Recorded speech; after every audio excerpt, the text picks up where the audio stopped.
Bonjour à toutes et à tous. Merci de nous retrouver ce matin pour la 16e, et oui, c'est déjà la 16e édition des Cafés de l'Histoire.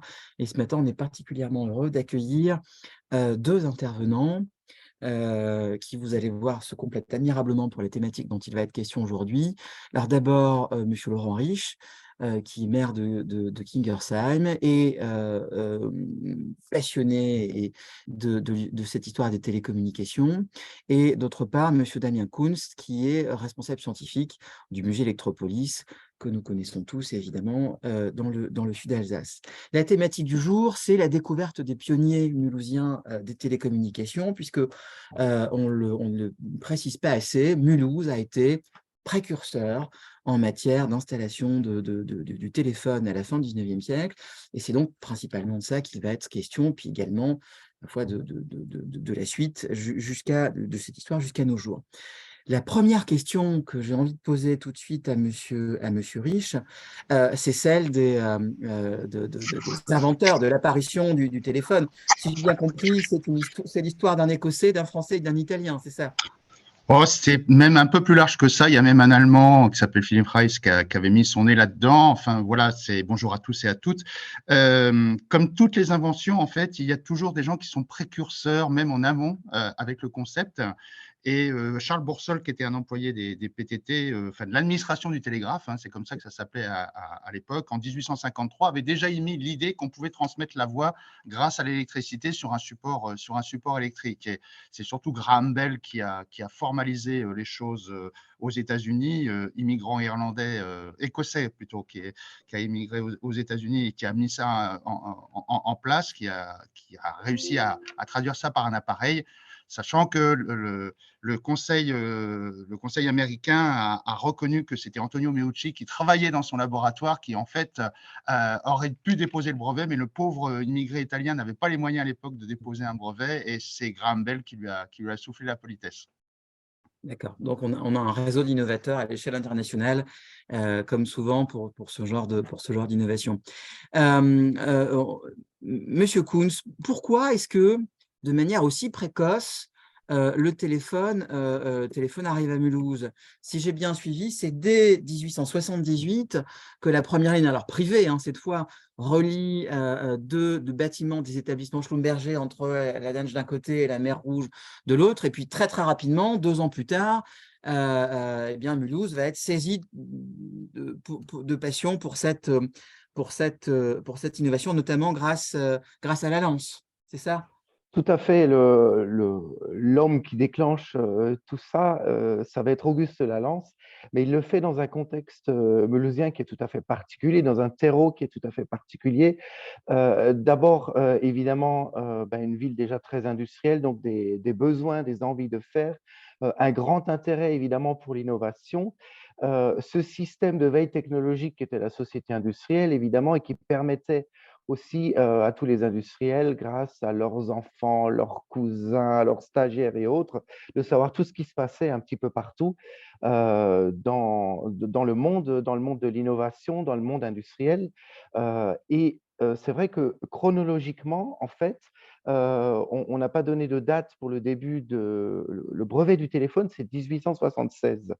Et donc, la première ligne téléphonique à Mulhouse, elle est vraiment juste après le brevet. Donc, chronologiquement, c'est très, très tôt.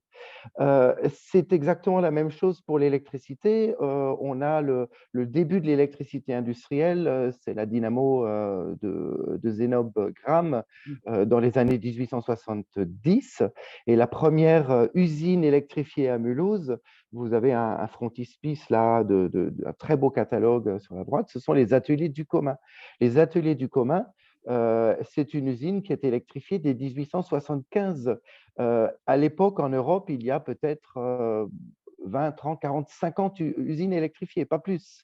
On est vraiment dans le tout début et ça se fait toujours grâce à ce réseau relationnel des industriels de Mulhouse. Là, par exemple, c'est Paul Heilmann, et la famille Hallman en particulier, Jean-Jacques Hallman, qui va être aussi un grand inventeur, qui font une espèce de passerelle entre différents intervenants, entre Zénogramme qu'ils invitent à Mulhouse, l'inventeur de la dynamo, entre l'entreprise Siemens ensuite, qui va arriver à Mulhouse et qui va même pénétrer en particulier en France grâce à ces Hallman. Donc on a vraiment une logique de réseau, de veille technologique, de réseau et d'intérêt pour l'innovation. On a aussi à l'image la première centrale électrique mulhousienne qui est située non loin du temple Saint-Étienne. Oui, alors ça, c'est la toute première centrale publique. On a toujours, c'est comme pour le téléphone, hein, on a un essai qui est privé, qui est quelque chose de très confidentiel, deux téléphones et puis on peut se parler.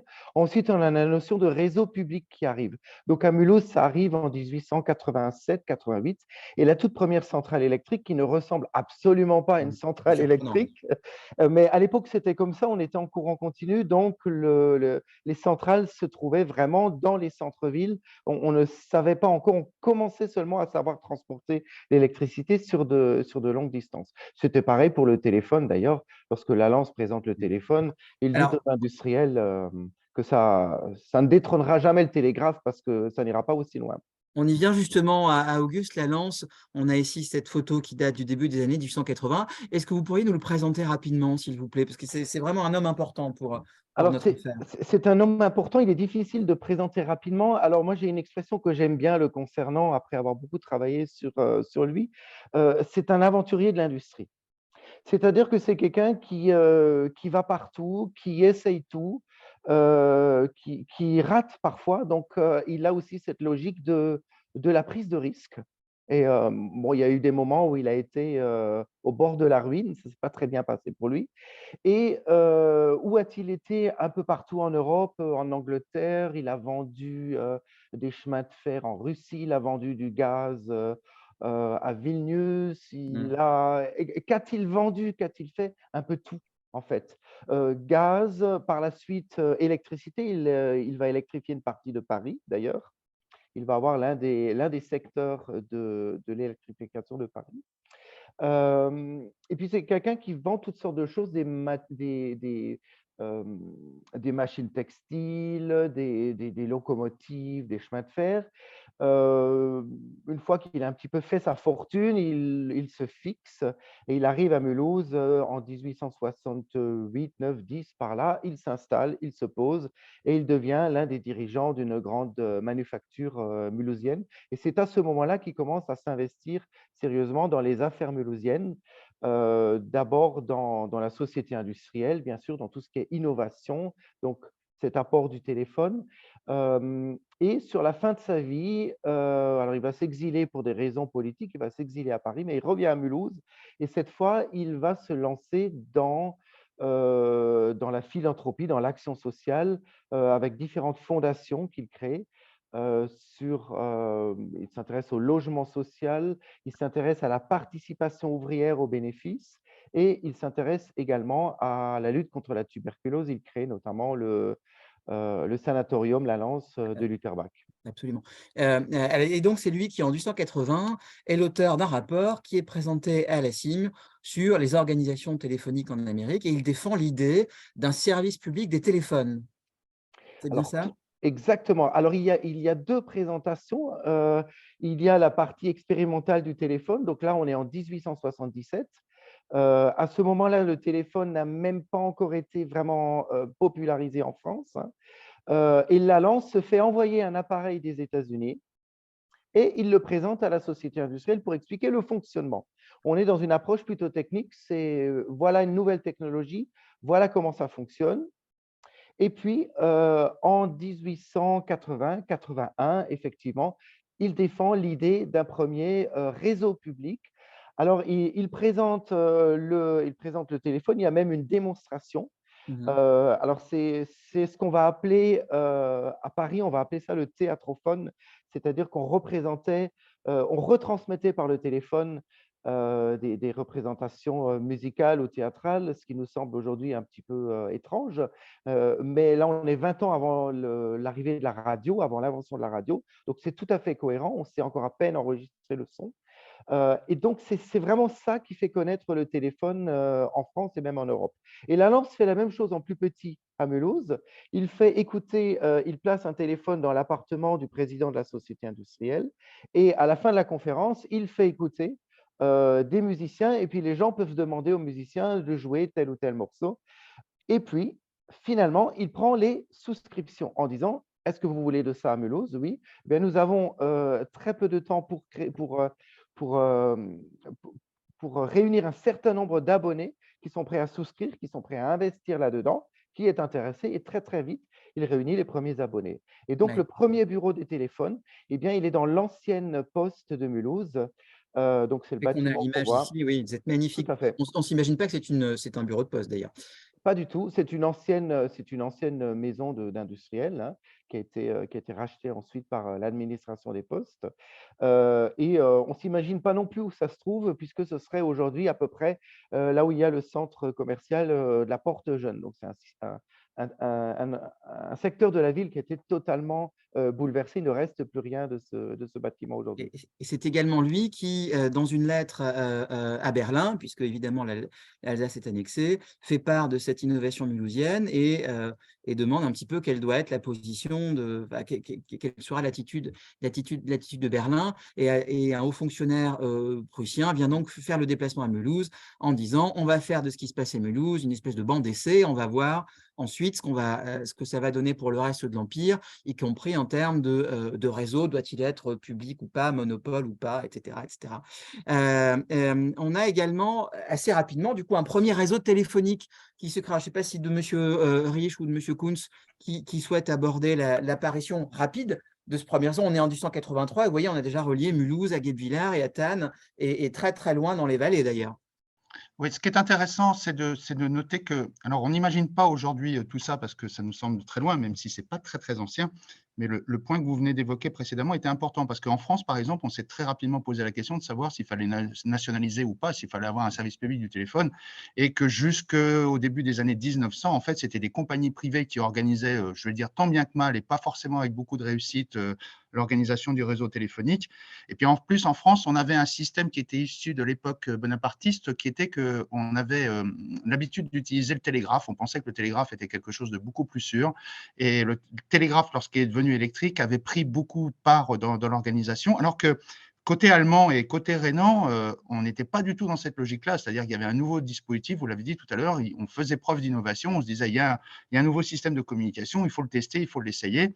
Et très, très vite, les Allemands se sont posé la question de savoir s'il fallait organiser ça en service public ou pas. Mais très rapidement, ils ont convenu qu'une organisation territoriale, comme on le voit par exemple sur cette carte avec Mulhouse, puisque Mulhouse était le premier réseau, Strasbourg n'avait pas encore de réseau équivalent, mais permettait de faire ce que les industriels ont souhaité faire avec les lignes de chemin de fer, c'est-à-dire organiser les communications et le transfert de l'information entre Mulhouse et les usines qui se trouvaient dans les vallées. Donc, on retrouve cette dimension. Et les premiers réseaux, en fait, les premières infrastructures téléphoniques et télégraphiques, puisque le télégraphe était adossé dans un premier temps sur les lignes de chemin de fer, eh bien, on les retrouve sur cette carte et on voit que clairement, le premier tronçon, c'est Mulhouse-Guebwiller qui a fait son apparition dès 1883 et qui a structuré en fait ce réseau. Oui. Et un réseau qui se modernise assez rapidement, puisque, alors on a à l'écran le deuxième bureau de poste de lettres et de télégraphe à Mulhouse, qui était alors vraiment magnifique, qui contraste avec ce qui a été reconstruit aujourd'hui au même endroit, et avec ce premier bureau central de réception. On est là en 1900, la photo est tirée de l'histoire documentaire de Mulhouse, hein, et on voit ces demoiselles du téléphone au travail, si je puis dire. Eh bien, bien sûr, parce qu'on s'est vite aperçu qu'il ne s'agissait pas simplement de prendre des bouts de fil et puis de tirer ces bouts de fil entre des abonnés ou des interlocuteurs particuliers qui avaient besoin de communiquer très rapidement entre eux à tout moment, mais qu'à un moment donné, ça pouvait se poser la question de vouloir communiquer avec d'autres correspondants qui n'étaient pas forcément raccordés en direct. Et donc, la question de la commutation, du triage des lignes téléphoniques s'est posée très rapidement et est arrivé à Mulhouse le premier bureau qui a été installé avec les demoiselles du téléphone, avec une organisation technique, on n'aura pas le temps de de le détailler là, mais qui était très, très en avance par rapport à tout ce qu'on a pu connaître, même dans la France de l'intérieur, comme on peut le dire aujourd'hui. Donc, on était très en avance de phase sur le système. Bien sûr, Siemens était aux commandes, l'usine Siemens, enfin, l'entreprise Siemens était très, très en avance sur le sujet, même s'ils avaient piqué des brevets américains sans trop demander d'ailleurs à l'époque. Mais voilà, on avait une organisation avec les premières demoiselles du téléphone et les premières organisations qui ont permis de mettre en place ce service de téléphone et ce service public du téléphone. Du point de vue technique, justement, qu'est-ce qui se passe au moment du premier tour à la France, au lendemain de la Première Guerre mondiale? Les réseaux sont compatibles? Les téléphones sont-ils les mêmes? Et comment évolue tout ça? Et je mets à l'écran quelques exemples d'appareils que vous avez choisi de nous montrer ce matin. Oui, oui, bah voilà, en fait, quand l'Alsace est revenue à la France, l'administration des PTT françaises s'est retrouvée avec du matériel allemand sur le réseau.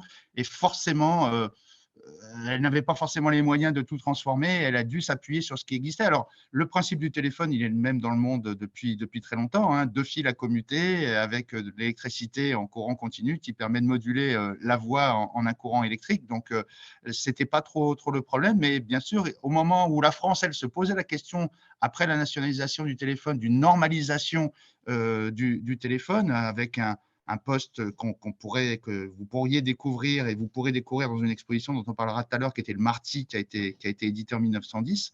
Il a fallu faire avec le matériel qui était existant. Et par exemple, vous avez au milieu de la photo un téléphone qui reprend d'ailleurs un modèle suédois qui a été copié à de nombreuses reprises dans pas mal de pays.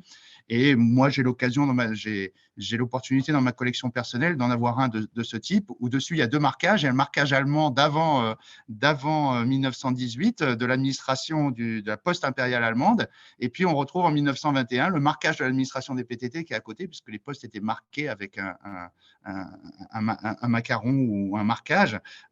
Et donc, on retrouve les deux choses. Donc, on a été obligé de s'appuyer sur le matériel existant. Donc les héritages, mais également, si j'ai bien compris, il y a également une volonté de la France d'essayer d'arrimer l'Alsace au reste du territoire avec le développement d'interconnexions, notamment du côté de Colmar, puisqu'il y a déjà à Colmar l'installation assez rapide dans les années 20 d'un hub en quelque sorte. Oui, c'est ça. En fait, ce qui s'est passé, c'est que lorsque l'Alsace était encore annexée, hein, il y avait une frontière, y compris sur le domaine des télécommunications, que rien ne passait. Il y avait les restes d'un réseau télégraphique qui existait entre Paris et l'Allemagne en passant par Strasbourg, mais donc on avait vraiment une coupure très forte à ce niveau-là. Et donc, il a fallu commencer à interconnecter sur des villes principales, sur des pôles principaux. En effet, Colmar en a été un des premiers à l'époque. Monsieur Koons, on revient juste 2 secondes en arrière. J'ai retrouvé dans l'histoire documentaire de Mulhouse ces 2-3 pages alors, dont j'ai extrait quelques passages sur le développement du téléphone, parce qu'évidemment, en 1902, on met en avant ce côté pionnier mulhousien, et il y a notamment des statistiques du nombre de conversations, de l'augmentation du nombre de conversations et d'abonnés. Et est-ce que vous pourriez nous en dire deux, trois petits mots? Et Oui, finalement, il y a un emballement, un engouement des gens ou pas pour la modernité et la technique, à part nos industriels protestants? alors, ça va être un peu comme partout et ça va être comme pour l'électricité. Il va y avoir un développement des usages, il va y avoir une arrivée de quelque chose.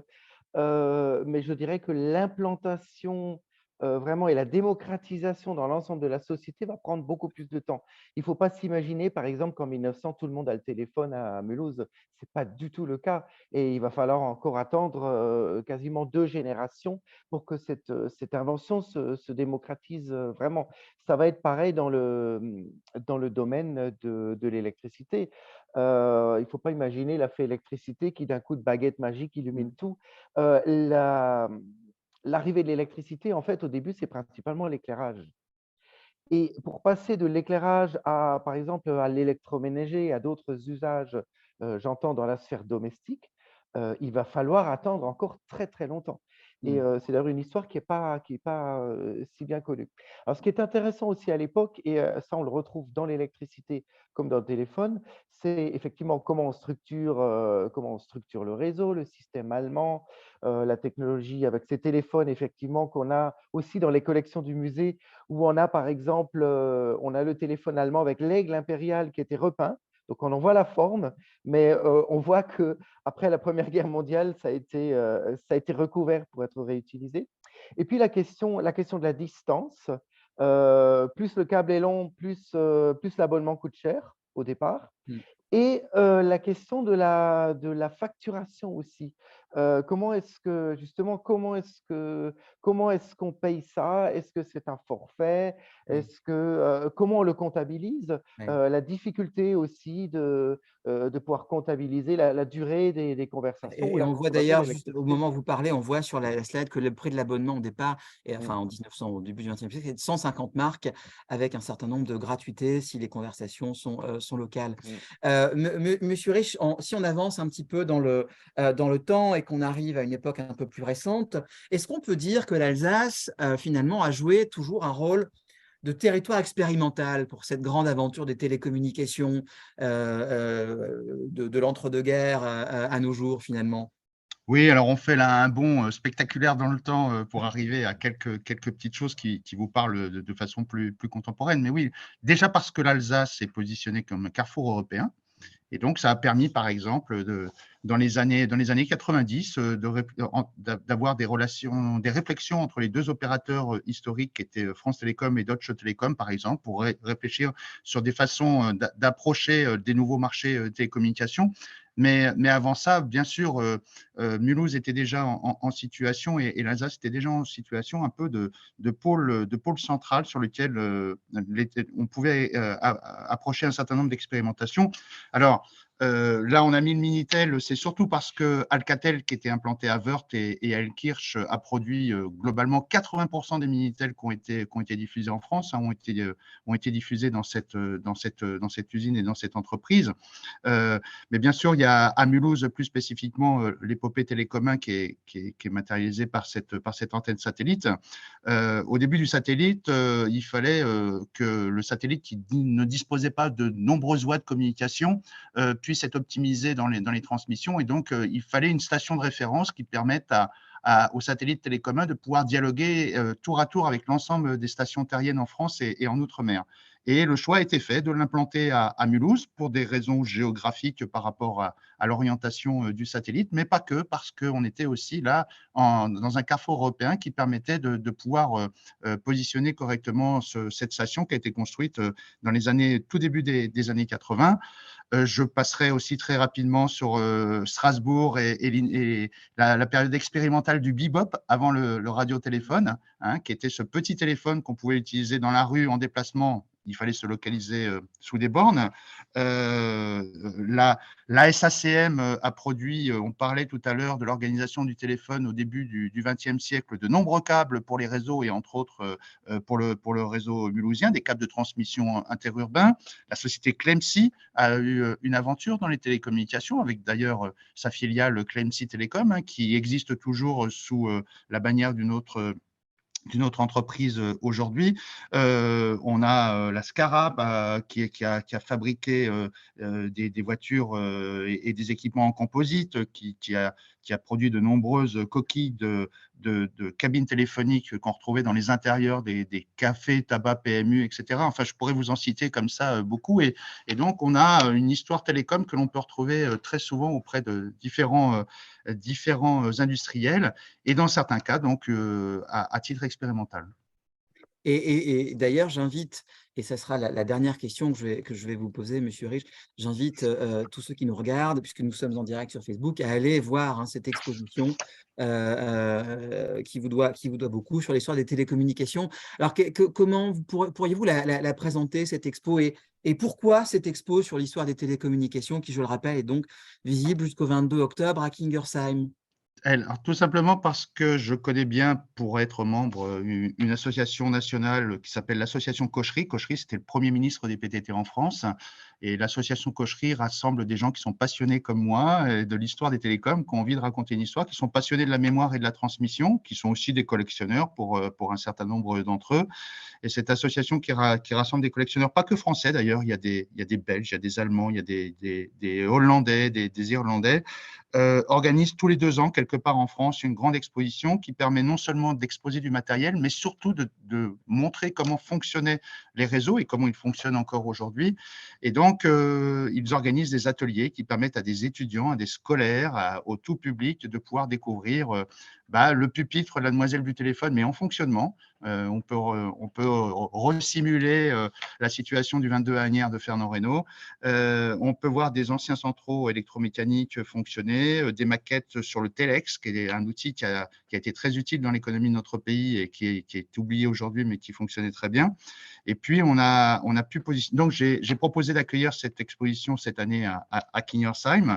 Et cette exposition est positionnée dans le cadre de la 32e édition de la Fête de la Science. Donc, on aura une conférence, par exemple, le 13 octobre prochain à Kingersheim, à la Maison de la Citoyenneté, autour du téléphone d'hier, téléphone d'aujourd'hui, avec 2 intervenants, un intervenant de cette association Cocherie et un enseignant-chercheur de l'UHA, puisque nous avons un partenariat avec l'UHA. Puis j'en profite parce que Damien est à nos côtés pour dire que naturellement, cette exposition est en partenariat avec le musée Electropolis, puisque vous avez compris dans notre propos que sans électricité, la voix ne peut pas être transformée en téléphone ou en service téléphonique. Et donc, naturellement, il nous semblait intéressant de pouvoir associer en partenaire le musée Electropolis.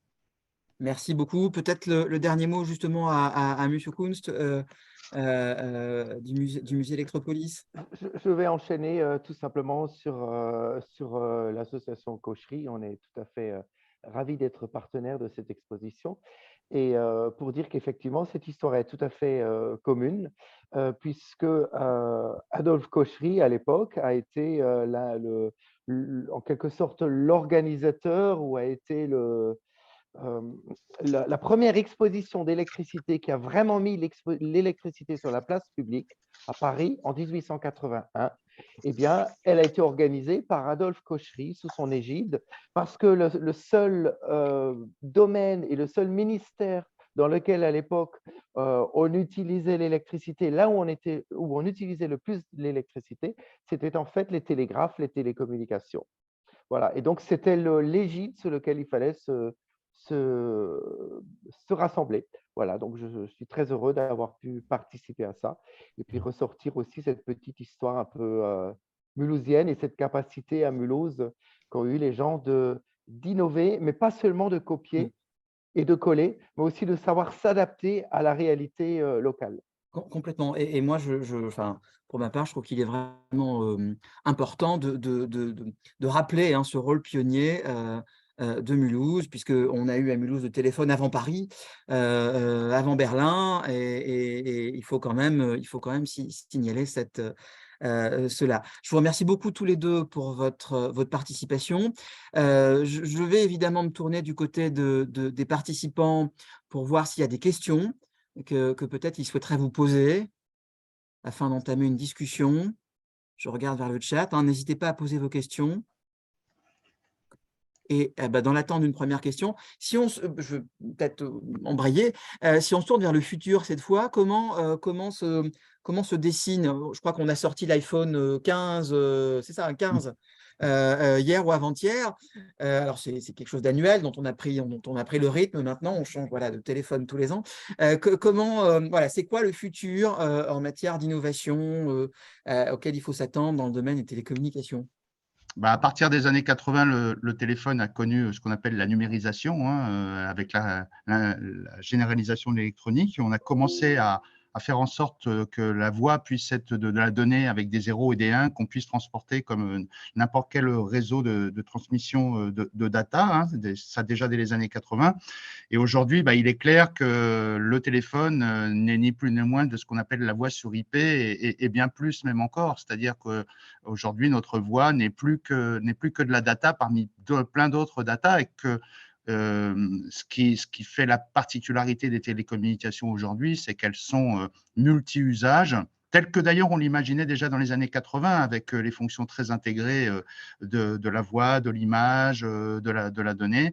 Et aujourd'hui, tout ça s'est très, très fortement démocratisé et on est de plus en plus vers ce type de technologie. Ce qui va vraiment être l'avenir de la téléphonie en France, bien sûr, c'est le haut débit, vous l'avez compris. Maintenant, la fibre optique va permettre d'augmenter les débits, même si on pense, et d'ailleurs les chercheurs pensent qu'à un moment donné, pour le particulier lambda, on va arriver à un niveau de seuil qu'on dépassera très certainement plus parce que les besoins ne sont pas plus importants aujourd'hui. C'est surtout les réseaux derrière qu'il va falloir doper de plus en plus en termes capacitaires. Et ce qui va surtout s'enrichir de plus en plus, c'est ce que l'on va faire sur la mobilité, sur la téléphonie en mobilité.